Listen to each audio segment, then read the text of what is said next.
Hey guys, so here we are at the Lee USA Speedway. It's Saturday morning, sunny, 70-degree day. A lot of work this week to the car, pulled the driveline apart again. It felt like it was vibrating at the end of the last race.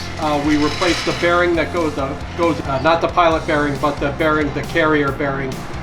Hopefully that gets rid of the vibration finally once and for all.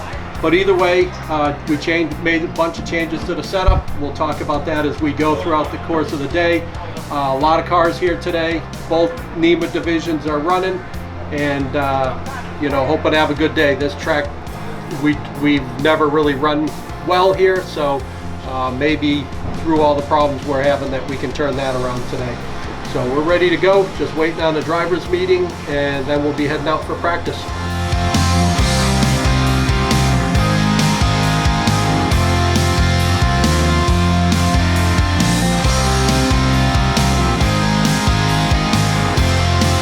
Last time I said there's triumph in the face of adversity. That did not work at all. So today we're gonna go with a more like you know, conservative kind of we're gonna set our expectations a little lower today.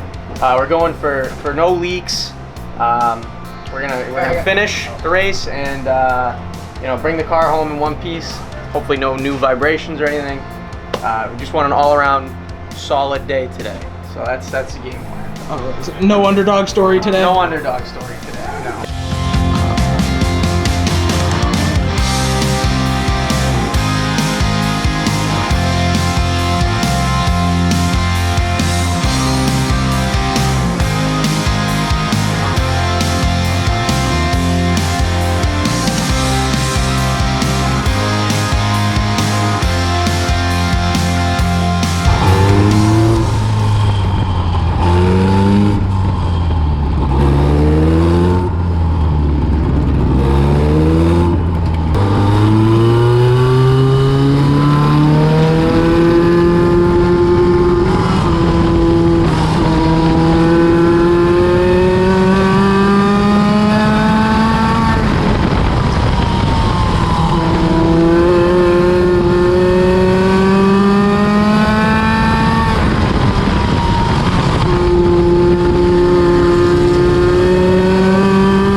So the first practice is over. Car's loose into the corner. We're making a bunch of changes, putting the right rear on it to break it in for the second practice. We're also changing the right rear spring because it's really, I want to be able to get on it harder coming off. We changed the gears because I was only turning 69. I felt like I was getting kicked in the rear halfway down the straightaway when it gets into the power band. We may have gone too far on the gears, so we may have to back them down later, but that would mean that things are going well. So if we get to that point, so we'll see what happens next.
So handling was a lot better in the second practice.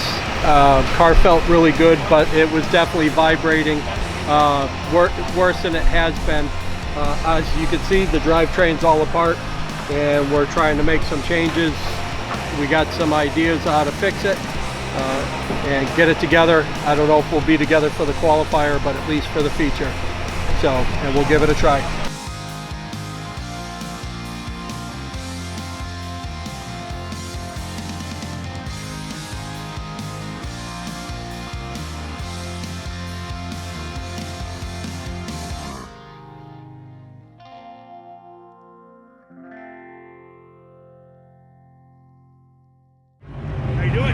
Ready to go again? Quick prayer? Quick prayer for your race? Sure. All right. Give him a safe race, give him the safety, speed, and vision he needs, and God, we ask you to watch over his family and everything he does. In Jesus' name, amen. All right. Be safe, Paul.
Alright guys, so once again Lee Speedway kicked our butt. Ass, whatever you want to say. Ass is probably terminology right about now. We think the problem is the drive shaft is too short. We've got another one coming. I'll pull this apart early in the week. We do have about 3 weeks off till our next race. So we do have a lot of time to really go through things and try to get it figured out. We made some gains in the handling of the car, but we've got to get this drivetrain thing figured out. Whatever is happening is killing us. So we'll try to get this thing squared away for Seekonk in June. And then the race after that's the Jim O'Brien Memorial, and obviously you know that means a lot to us. So that's it from here at Lee Speedway. Car's back in the trailer, at least it's in one piece, but we got a lot of work to do once again. Like I said in the last one, we know you like the video, so you have to push the button, subscribe to the Home Track channel, and we'll see you next time.